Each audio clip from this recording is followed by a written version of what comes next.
అరకొర ఉద్యోగాల కోసం మీరు విలువైన కాలాన్ని వృధా చేయొద్దు.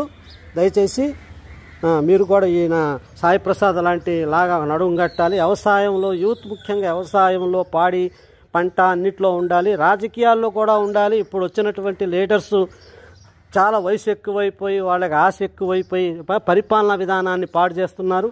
యూత్ రావాలి రాజకీయాల్లోకి, రూలింగ్ సిస్టంలోకి యూత్ కూడా రావాలి.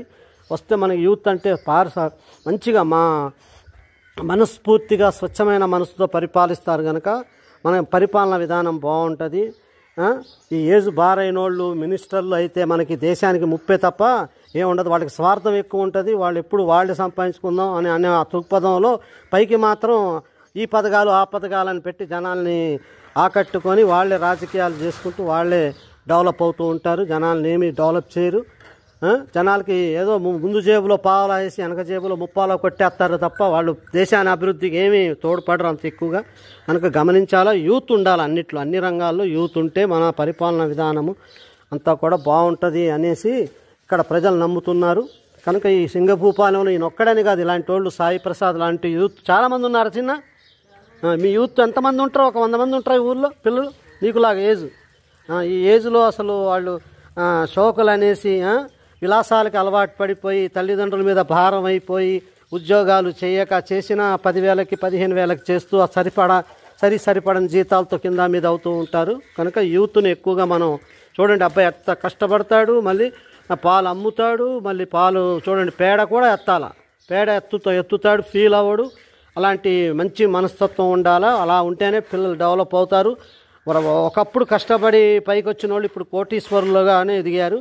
మనం ముందుగానే అన్నీ మనం చెయ్యం, మాకు అవసరం లేదు అన్నట్టు మాట్లాడతారు కొంతమంది యూత్. కనుక యూత్ని ఎప్పుడైనా సరే కష్టపడాలా. ముందు కష్టపడితే తర్వాత సుఖపడతారు. ముందే సుఖపడాలనుకుంటే జీవితాంతం కష్టపడతారు. ముందు కొంత కష్టపడితే తర్వాత అంతా సుఖపడవచ్చు, తర్వాత మంచిగా డెవలప్ అవ్వచ్చు.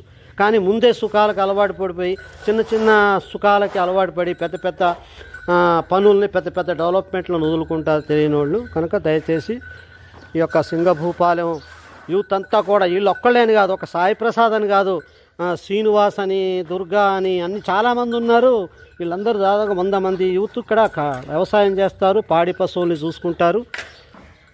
ఇక్కడ మంచి పరిపాలనా విధానం అంటే ఇక్కడ యొక్క మేనేజ్మెంటు, ఈ పల్లెటూరు అయినా సరే పల్లెటూర్లలో కూడా రాను గేదెలు, బర్రెలు, గొర్రెలు అన్నీ ఏమి లేకుండా పోతున్నాయి. కానీ ఇక్కడ సింగభూపాలెం గొప్పతనం ఏంటంటే ఇక్కడ ఎప్పటికీ ఆవులు బాగుంటాయి. ఆవులు, గేదెలు, బర్రెలు, కోళ్ళు అన్నీ ఉంటాయి. అబ్బాయి చూడండి, పొద్దున్నే లేచి 6ంటికి లేచి తయారై అన్నం